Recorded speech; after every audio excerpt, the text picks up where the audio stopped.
Biology 230. Let us wrap up Chapter 3 as we discuss Concept 3.3, acidic and basic conditions affect living organisms. Let's review how this occurs. Of course, we always have to begin with certain terms, and dissociation is a term that you should know, and you'll know this in chemistry. You'll learn this in chemistry as well. Water can dissociate. It can dissociate into both hydronium ions and it can dissociate into hydroxide ions. Now, changes in the concentration of these ions can have a great effect on living organisms because hydroxide ions, they're very reactive, and just changes in the concentrations of these ions, they can gravely affect living organisms because they can affect the cell's proteins and other complex molecules when changes in hydroxide ions or changes in hydrogen ions occur in a living organism. Now, other ways that this can affect life is through the formation of acid rain. And by the end of this lecture, you should be able to explain to me how acid rain actually is formed and how it affects living organisms. Now, there can be an equilibrium reaction that occurs. It simply means that water is dissociating just as rapidly as the water molecules are being formed. So water dissociates at the same rate that the molecules of water are being formed, and this is called an equilibrium. So when acids dissolve in water, they can actually donate more hydrogen ions, therefore decreasing the pH. So what are acids then? An acid is any substance that increases the hydrogen ion concentration of a solution. And the brackets around this hydrogen ion just represent hydrogen concentration. So this is hydrogen ion concentration. And a base then is any substance that reduces the hydrogen ion concentration of a solution. Yet, because hydrogen ion concentration and hydroxide ion concentration are the product, because the product of hydrogen ion concentration and hydroxide ion concentration is equal to 10 to the minus 14, if you change hydrogen ion concentration, you will change hydroxide ion concentration. Okay? And now let's just look at two instances. One in which we have hydrochloric acid being added to water. Now you see that this acid is dissociating into hydrogen and chloride ions, and then it's combining with the water to form a hydronium ion. So this now is decreasing the pH.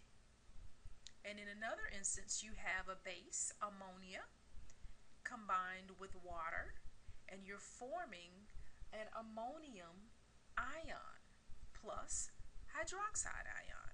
So a base can either accept an hydrogen ion to reduce the hydrogen ion concentration of a solution, but there are other bases that reduce the hydrogen ion concentration indirectly, and they indirectly do that by dissociating into hydroxide ions. Okay? Is not too high, or to ensure that the pH is not too low, we have buffers, and their job is to minimize changes in the concentrations of hydrogen and hydroxide ions in a solution. And they often consist of an acid-base pair that reversibly combines with hydrogen ions. And so in our system, the internal pH should be around 7, so that's about neutral. And we have a system in our body called the bicarbonate buffer system. And this carbonic acid, bicarb, I call bicarb buffer system, keeps our pH in balance. And so usually when we exhale our carbon dioxide, it binds with water and it forms carbonic acid. Okay, as seen here, this is carbonic acid. Carbonic acid is a weak acid. And so in any situation when, say, our pH is extremely high, so our pH is high, remember that pH and hydrogen ion concentration are inversely proportional. Excuse me, inversely proportional. So if our pH increases, then there will be a decrease in our hydrogen ion concentration. And when there's a decrease in hydrogen ion concentration, then that means we have a more basic situation. So what happens is carbonic acid will now dissociate into bicarb and hydrogen, donating more hydrogen ions. And so when the pH in our system drops or decreases, when that happens, you have an increase in hydrogen ion concentration. So when you have more hydrogen, that shifts the equilibrium to the left to form more carbonic acid, so that the hydrogen then is bound to bicarb to form carbonic acid. And so this is how our body maintains its internal pH at around 7. This illustrates the scale that researchers use to determine pH.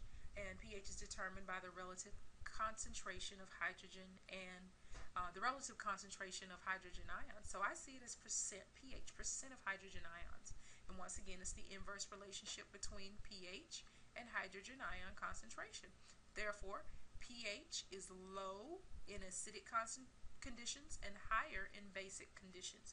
So if this is our scale, pink here representing acids and blue representing bases, you'll see at a neutral pH, or where our pH should be in our system, in our blood, anything lower than 7 is considered basic. So that's black coffee, that's acid rain, that's urine, that's vinegar. Think about puking, and if you get to the point where you can actually taste those digestive juices, you notice that they're acidic and they burn, you know. So they're acids in your stomach, of course, necessary for life. On the basic end of this scale, we have milk or magnesia. So if you have a stomach ache, you know, you want to take some milk or magnesia, because what it's going to do is reduce that hydrogen ion concentration within your stomach. Okay? Ammonia is very basic, as well as bleach and some oven cleaners. So let's take a look at pH and its relationship to logarithms. So as I mentioned, pH is the percent of hydrogen ion concentration, and pH is actually the negative log to the base 10 of hydrogen ion concentration. So you should be able to give me the pH if given the hydrogen ion concentration. Also, we know that pH plus the pOH is equal to 14. So if I give you the pH, you should be able to give me the pOH. So if you look at a pH scale, as we do here, and you look at pH of 6 and you look at pH of 7, there is not just one degree change in pH, if you will. It didn't increase just one time. That's a tenfold change, because this is a log scale. There's a tenfold change between a pH of 2 and a pH of 3. So that's why buffers are extremely important. That's why understanding the concentrations of hydrogen and hydroxide ions in a solution is very vital to life. So let's look at log base 10, log of 1,000 to the base 10. What does that really mean? It tells us that the answer to this is the number of times you have to multiply 10 times 10 to get this number. So the log of 1,000 base 10 is going to equal 3. Okay, so the log of 10,000 base 10 is going to equal 4.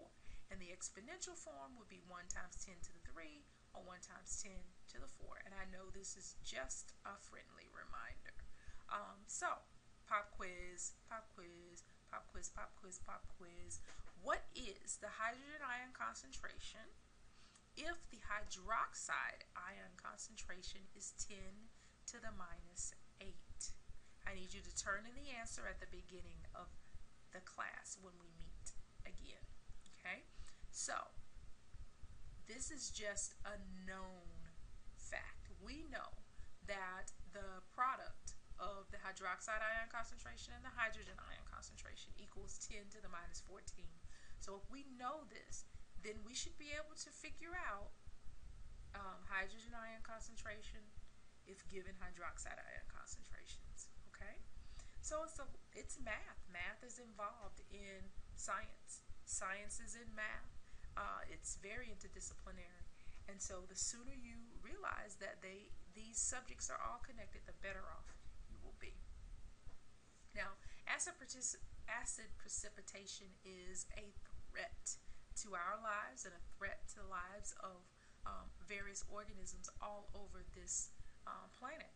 And what it really refers to is rain, snow, fog that has a pH lower than 5.6. And I want you to tell me on a Blackboard forum discussion this week, what is acid rain? What causes it?